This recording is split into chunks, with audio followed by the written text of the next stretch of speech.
escritor, professor, músico e participa do canal Cabine Literária, que faz resenhas sobre livros no YouTube. O convidado de hoje do Ponto de Vista é o guarulhense César Sinício, que vai falar um pouquinho sobre os seus contos, as suas peças de teatro e também a sua experiência na rede. O programa começa daqui a pouco, não saia daí.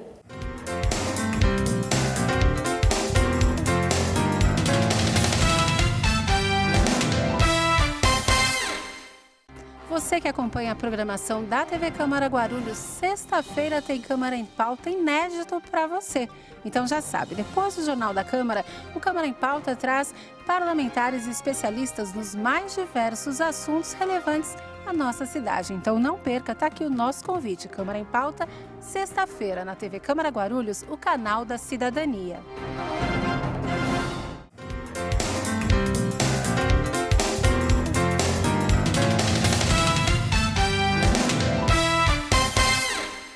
Começando o ponto de vista de hoje com o César Sinício, que é professor, é músico, também participa de um blog no YouTube chamado Cabine Literária e também é escritor. É um prazer recebê-lo aqui na TV Câmara, César. Muito obrigado, prazer estar aqui, Renata.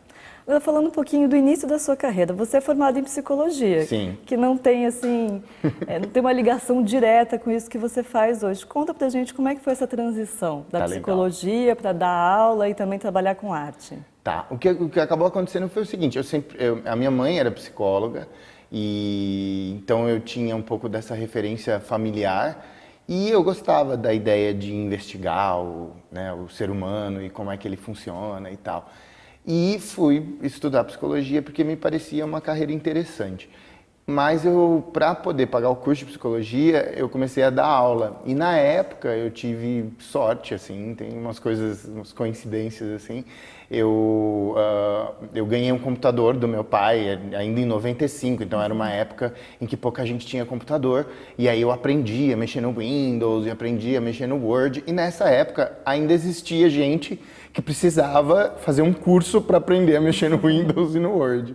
E eu acabei virando professor dessas coisas simples, assim, básicas de informática, não era nada de programação nem nada, mas eu me apaixonei muito pela ideia de ser professor, por poder conversar com as pessoas, entender as necessidades delas e tentar, enfim, me adequar e dizer para elas formas delas atuarem melhor no mundo, que no fundo era um pouco da minha ideia com psicologia, né?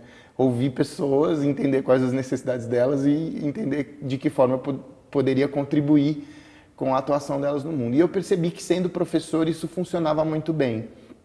E então eu fiquei professor de informática por um longo tempo, um período de 5, 6 anos, mas aí o mercado começou a diminuir essa necessidade das pessoas, as pequenas escolas de informática começaram a cair porque não tinha mais essa necessidade e eu também não estava afim de aprender programação e etc, porque não era bem a minha coisa, embora eu sempre gostei de computador.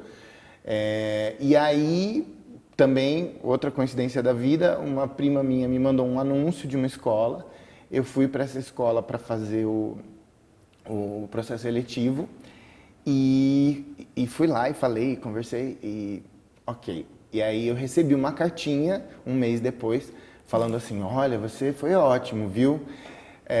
Você fala muito bem inglês, só que a gente não está precisando de você agora no momento, mas se um dia a gente precisar, a gente te chama. E eu, super otimista, eu só li a parte assim, você fala muito bem inglês, e eu falei, yes, arrasei, né? Assim, e aí eu transitei pro inglês e passei a dar aula de inglês, então eu comecei a mandar, porque eu acreditei na cartinha. Padrão que eles mandam para todo mundo. Exato, mas eu acreditei. E aí eu comecei a mandar currículo como professor de inglês. E por sorte, comecei a trabalhar em escolas de inglês e me apaixonei assim, por aula de língua. E em escola de língua eu tinha a chance de poder tocar, que era uma coisa, eu fiz conservatório quando era menininho. Então eu tive a chance de poder tocar, cantar dentro das aulas de inglês e isso me parecia muito interessante. Então foi fazendo essa conexão com o lado artístico, mas acho que ser professor é uma das coisas que mais marca, assim, o que mais te define. Eu gosto de ser, eu gosto muito. E ser professor nesse aspecto, sabe, de entender qual é a tua necessidade, como eu posso te ajudar a chegar onde você precisa chegar. Então, eu acho que foi um pouco aí. Eu cheguei a fazer 4 semestres, cheguei a fazer 2 anos de letras. Eu entrei na USP 2 vezes, foi engraçado, porque eu fiz letras, passei, aí comecei a FEFELESH, aí estava muito complicado, porque na época não tinha, o transporte era muito complicado, etc. E aí teve greve, eu precisava me organizar na vida, falei assim, não posso esperar, e aí acabei desistindo. Aí passou um tempo, eu falei, não, mas eu gosto de letras, eu sou apaixonado por línguas e quero fazer de novo. Prestei FUVEST de novo, passei de novo, comecei a USP de novo e desisti de novo, do mesmo jeito. Começou a ficar difícil de ir, não sei o quê, aí teve greve, eu falei, gente, eu preciso continuar a minha vida, e aí eu acabei parando. Então, eu cheguei a tentar fazer letras, mas eu nunca cheguei a concluir. E então, de formação, acabou ficando só psicologia mesmo. Mas a literatura foi aí que você começou a se interessar também, a escrever? Ou você sempre escreveu? Não, eu sempre escrevi, de menino, sempre escrevia, tanto música quanto, tanto letra de música, quanto escrevi pequenos contos. Eu tive uma publicação, eu não sei exatamente o ano, talvez 2000, talvez 2001, numa coletânea de contos que saiu, tinha um conto chamado Eu Tenho um Disco Voador na Garagem. Essa é a coletânea Fantástica Literatura Queer, isso. E foi muito legal, eu acabei sendo convidado por estar escrevendo coisas que tinham ligação com essa temática queer, com o diferente, com as coisas que chamavam a atenção por ser fora do padrão. E aí Eu Tenho um Disco Voador na Garagem contava a história de um menino que achava um disco voador. E sempre foi uma paixão minha, eu sempre gostei dessas bobeiras de disco voador e de coisas de outros planetas e etc. E foi muito legal essa publicação. Mas o que é interessante da literatura na minha vida é que é um negócio também que vem de lá atrás e depois foi se encaixando. Porque a minha mãe tinha uma coleção de disquinhos que chamava Coleção Taba, que tinha historinhas contadas, e aí essas historinhas vinham com um disquinho, então tinha a história lida, tinha o disquinho que contava a história, e aí tinha canções de Gilberto Gil, Caetano Veloso, Chico Buarque, então tinha algumas canções da MPB, Elis Regina e tal, e essa coleção Taba tinha essa vibração de juntar literatura infantil com música, que acabou me levando também para outros lados depois. Mas eu acho que a parte escrita sempre teve ali, e o primeiro momento que eu consegui falar assim, poxa, eu escrevo, foi esse momento da publicação. É um conto que eu sou muito apaixonadinho. Hoje ele está... A editora Tarja, que publicou, ela já não existe mais. E os direitos da obra, eles eram para aquela publicação. Então, na verdade, a obra continua sendo minha e ela está disponível no site do Medium, tal, dá para achar na internet, é fácil e é permitido, não é ilegal fazer download desse meu conto. Pode fazer à vontade. Pode fazer tranquilo. E é bacana a história de um garoto. E é isso que é interessante, porque eu quis falar, como é ser diferente, era essa temática, né, da coletânea. O que é ser diferente? E o que é você ter um negócio na sua garagem, escondido, que você não pode contar para ninguém, o disco voador. E o que é você ter coisas dentro de você que você também não pode falar tão abertamente porque é diferente do regular. Então acho que isso foi a minha tentativa ali. E espero que tenha sido bem sucedido. As pessoas podem ler e ver se foi legal. E a música também sempre esteve envolvida no seu trabalho, né? Sim. Desde pequeno, tudo que você faz mistura um pouco no teatro também, né? Você faz teatro musical. E Sim. como é que se deu o seu envolvimento com o teatro? Então, o que aconteceu foi... Eu sempre gostei, assim, de música de teatro e de história contada através de música.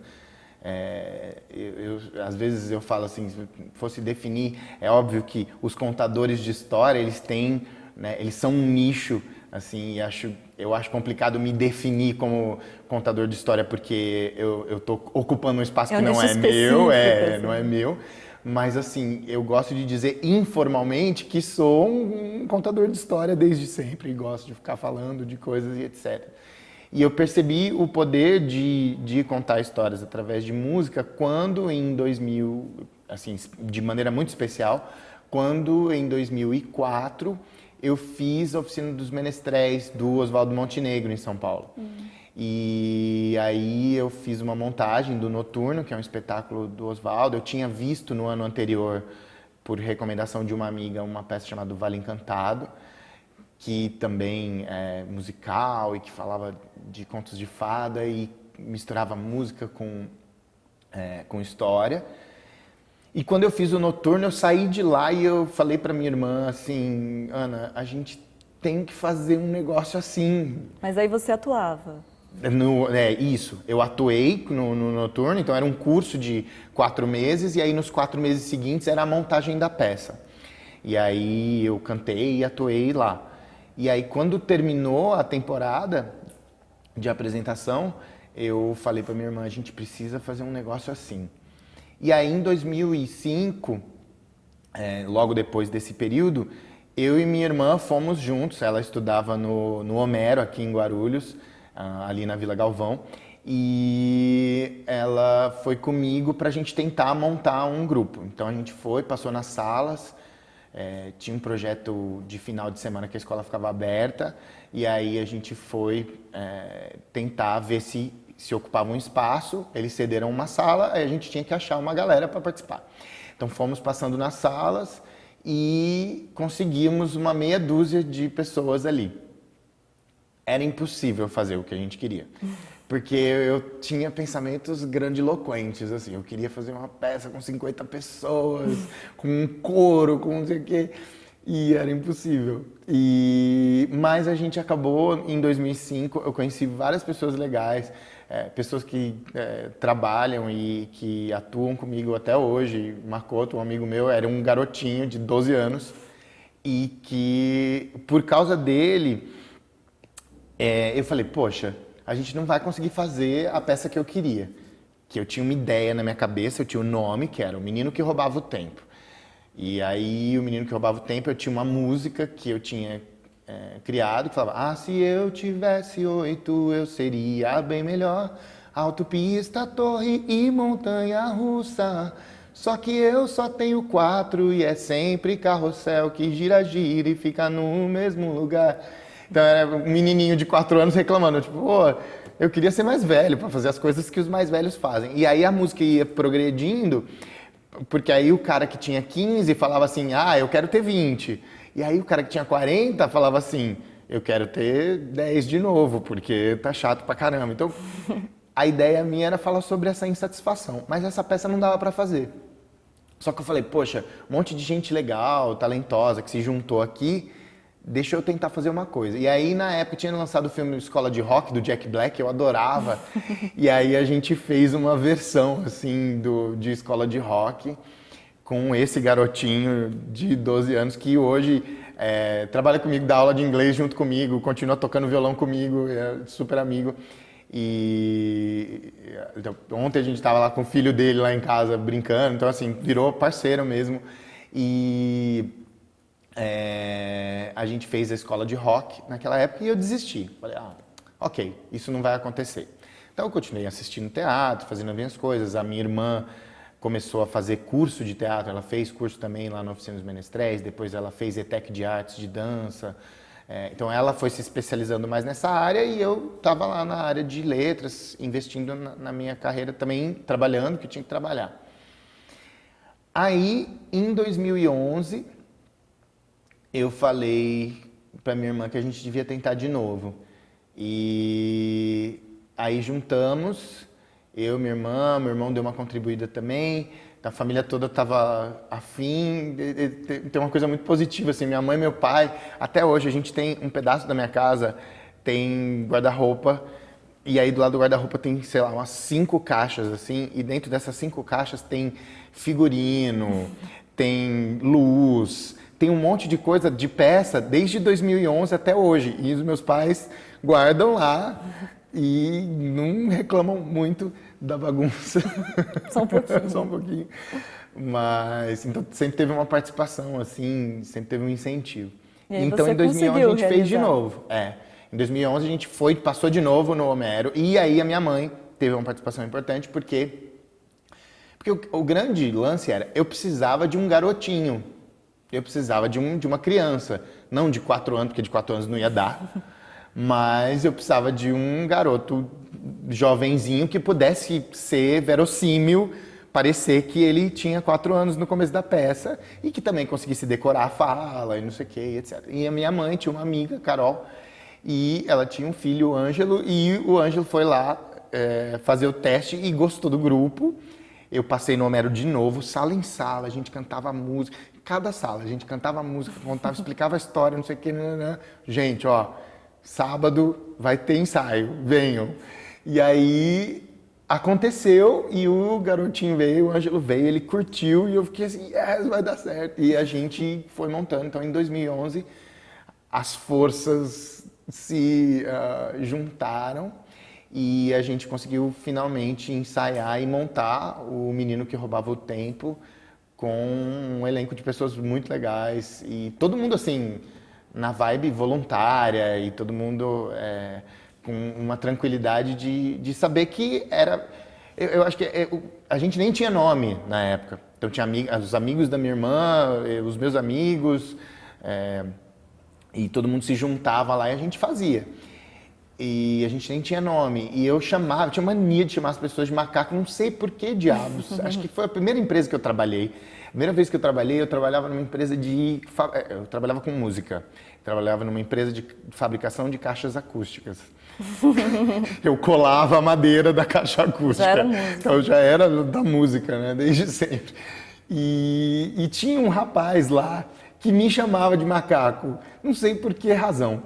Mas eu adotei isso, comecei a chamar. Eu chamava meu irmão e as pessoas do meu carinho, do meu convívio ali, eu chamava de macaco. E aí, a Ariane, uma das amigas da minha irmã, falou assim, César, porque a gente não tinha o nome do grupo. E aí o nome do grupo é simples, o nome do grupo nós somos um bando de macacos, bandacos.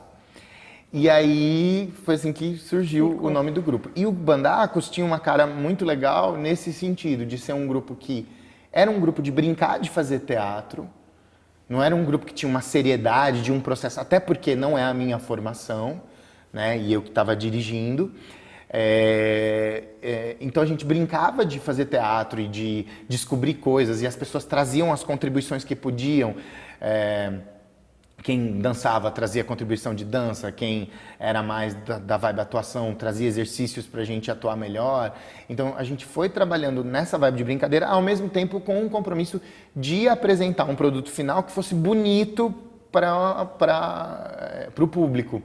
Então, eu acho que a gente sempre teve essa vontade de fazer isso. Uma arte tranquila, sem...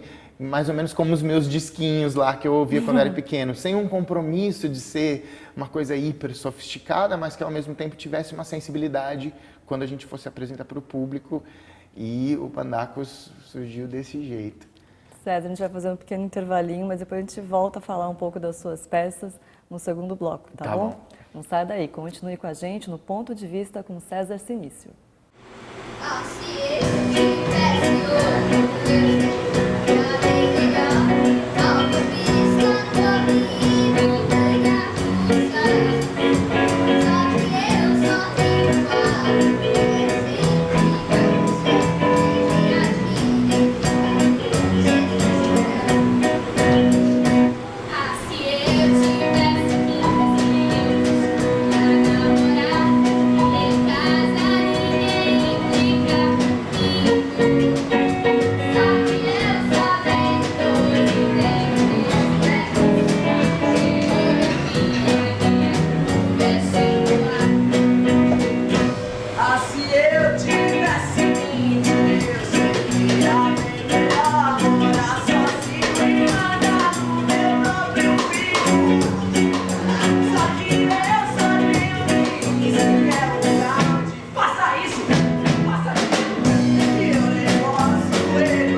tudo o que acontece na Câmara de Guarulhos. Às segundas, quartas e sextas tem o Jornal da Câmara, em que você acompanha os destaques das sessões ordinárias, comissões permanentes, audiências públicas e solenidades da Casa Legislativa, além, é claro, dos projetos e ações dos parlamentares. Jornal da Câmara, toda segunda, quarta e sexta, a partir de 13h, aqui na TV Câmara Guarulhos, o canal da cidadania.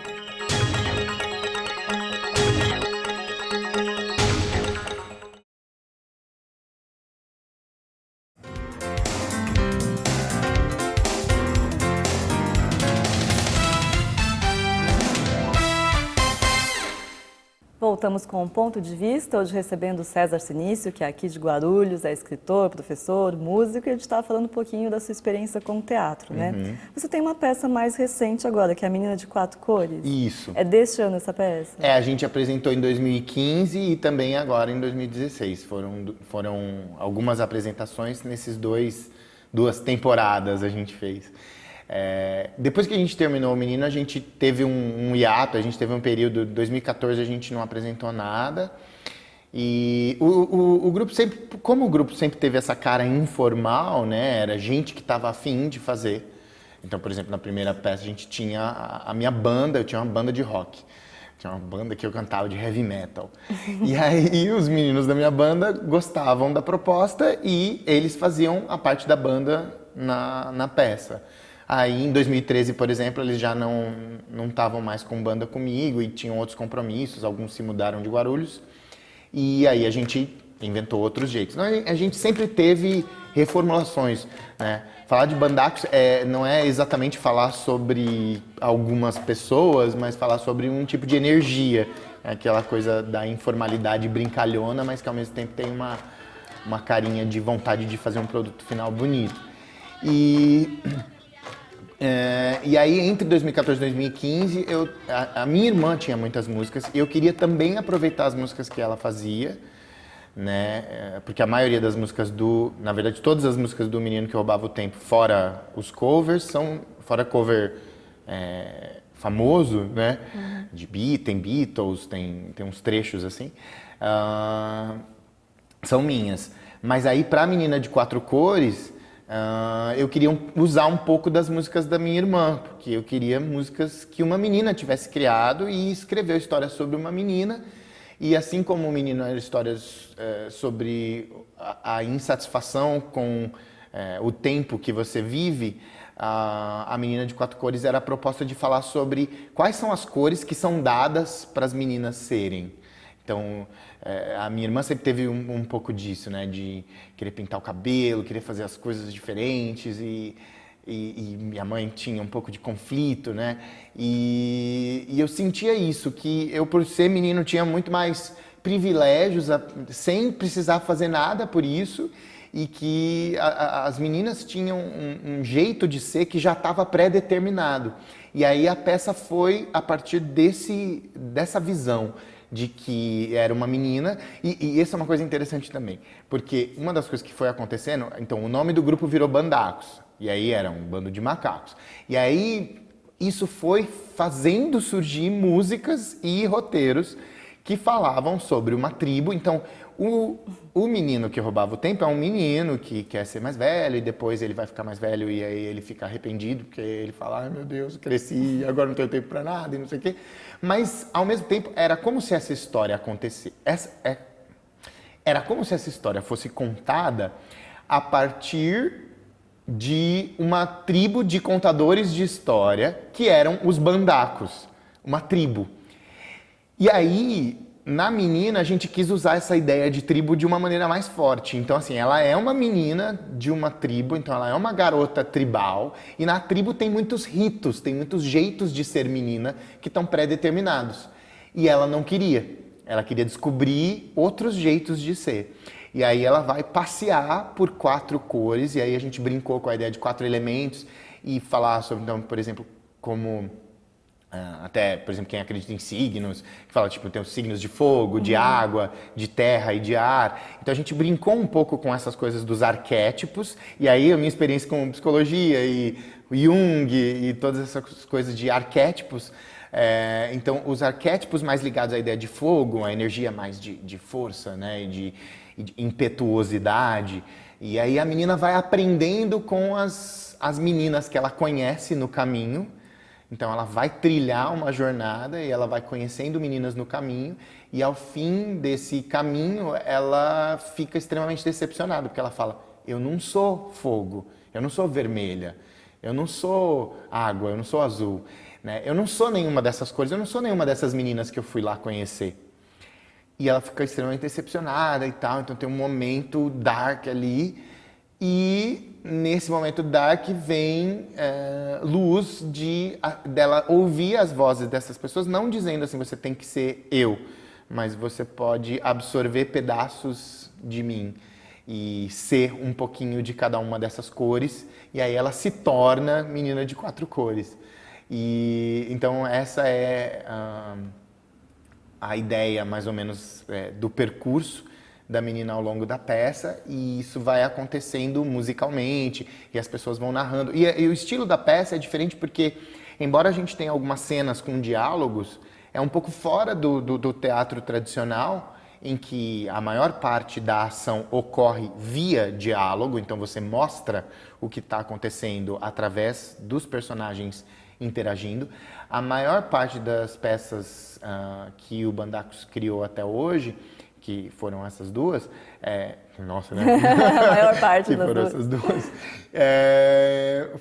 elas acontecem, a narrativa ela é guiada não a partir de diálogos entre pessoas, mas a partir de narradores, contadores de história. Então cada pessoa vai lá, conta um pedaço da história, e aí como se descesse um véu, e aí a história acontece, seja através de uma música, seja através de uma cena. Então é um pouco isso que vai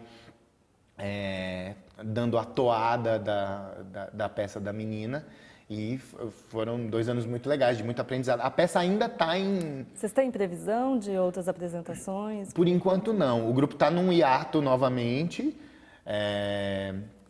e então a gente está sem previsão e eu tenho coisas para escrever ainda. A minha percepção a partir das 2 primeiras apresentações, das 2 primeiras temporadas, porque foi mais do que uma vez que a gente apresentou efetivamente, mas me dá algumas percepções de coisas que precisam melhorar, coisas que precisam sair, coisas que precisam entrar. Então tem um processo de escrita aí para ser refeito. O grupo precisa também recomeçar do zero, no sentido de pegar novos membros e galera que esteja interessada. Eu vou passar uma temporada fora de Guarulhos agora, e então eu não sei exatamente quando que eu volto, mas potencialmente 2017 eu tô de volta, e aí quando eu voltar vou começar a reorganizar isso, e estou começando a já ter ideias de escrever a terceira peça, que já tem um nome e uma ideia, né? A terceira peça é A Tribo que Não Era. Porque a ideia foi, a gente falou de um menino, falou de uma menina, e agora eu quero falar dessa tribo de onde eles vêm. E a tribo que não era, a ideia que está aqui na minha cabeça e que precisa começar a virar música e texto, é falar sobre as histórias que nos salvam, né? De alguma maneira, o menino e a menina vivem histórias e a história acontece, então a menina vai lá e faz essa jornada e etc. O menino vai lá e faz a jornada dele e cresce e fica adulto. E aí quando ele vira um ancião, ele fala, poxa, até que eu aprendi nessa jornada. Só que, se você olhar para a peça como ela é montada, ela começa com uma tribo contando a história, e aí a história do menino começa. Então, na verdade, é uma tribo de contadores de história. Eu queria falar... E por que os contadores recontam a história do menino e da menina? Porque eles acham que essas histórias podem ajudar os outros meninos e meninas a entenderem quem eles são. Porque são as narrativas que nos salvam. E eu acho que essa ideia de narrativa que salva é muito... As narrativas salvadoras, você tem um livro sagrado, você tem a Bíblia, você tem o Torá, você tem, né, livros sagrados de várias religiões, você tem uma série de histórias que explicam quem nós somos, né, a mitologia grega, né, e todas essas coisas são histórias que tinham a ideia de salvar as pessoas num sentido de resgatar quem você é e quem você pode ser, né? E eu sou apaixonado por histórias e sempre fui nerdão de ficar lendo. E é isso que você montão faz de um pouco no livros. Cabine Literária Exato. também, né? Conta um Exato. pouco desse projeto. O Cabine Literária começou com o Danilo, que é o meu amigo, o Danilo Leonardi, ele ele gostava de ler. E um dia, a gente era amigo de Orkut. Ele também é de Guarulhos, mas a gente se conheceu no Orkut, a gente não se conheceu pessoalmente, inicialmente. E aí o Danilo falou assim, eu preciso de uma motivação para ler. E a gente conversava. Na época eu já fazia uns vídeos para YouTube tosco, assim, de eu tocando violão, horroroso. Eu já tirei, não procurem, não dá mais pra baixar. Não, mas tem uns velhos bem esquisitos. E o Danilo falou assim, pô, e se eu gravasse, essas pessoas fazem blog, e se eu gravasse resenha de livro no YouTube? E aí, de repente, isso me incentivasse a toda semana, né, ler de novo e de novo para ler mais. Eu falei, pô, acho que é uma boa ideia. E a gente era amigo na época e ele começou a fazer. Então ele fazia sozinho. Depois de um tempo, ele queria diversificar o conteúdo, ele precisava de uma... Ele falou, eu preciso de uma garota que leia, né? E aí eu indiquei uma das meninas que era do Bandacos, e a Lúcia, que passou a fazer parte da equipe também. Aí outras pessoas foram integrando a equipe e eu era amigo dele e de vez em quando eu tava lá, participava, assim, tava junto dele das gravações, a gente conversava sobre as coisas que ele ia falar nas resenhas, mas eu nunca tinha participado de vídeo. E aí, um dia, mas eu sempre gostei de ler e tal, e a gente trocava muita ideia, e a gente era nerdão pra caramba, assim. E aí um dia, teve uma fase que eu tava um pouco deprê, um pouco mal, ele falou assim, César, quer saber uma coisa? Ó, vem fazer uma coisa legal aqui, ó, grava pra mim uma versão, não tem nenhuma versão masculina de Livre Estou, a música do Frozen, né? Ele falou, não tem nenhuma versão de ninguém cantando, nenhum cara cantando em português. Por que você não canta aqui no canal? Eu tenho certeza absoluta que ele fez isso para me tirar da bad. Tenho certeza absoluta, sim. Porque ele é muito, muito um bom amigo, a gente é amigo há mais de 10 anos. E aí eu fui lá e cantei. E assim, o vídeo bombou, assim, que tava todo mundo que ouviu o Let It Go, né? E aí eu cantei e o vídeo funcionou. Aí eu gostei, eu falei, pô, legal esse negócio, né? E aí eu pedi para ele se eu podia falar sobre a jornada do herói mitológico, que era um dos estudos que eu tinha feito sobre narrativa, e eu pedi para fazer lá no Cabine. Então, assim, eu comecei timidamente fazendo um vídeo ou outro sobre alguma coisa de literatura e, de repente, ele falou assim, por que você não vem falar com a gente sobre os lançamentos do mês? E aí eu passei aí nas gravações mensais e até hoje a gente grava muita coisa bacana. O Cabine Literária é um projeto muito bonito, porque ele começou assim, quer dizer, era um menino querendo ler mais. E uma coisa que é bacana é que a gente vê muita gente falando, passei a ler ou fui ler o livro tal porque você recomendou. E essa é uma coisa fantástica, né?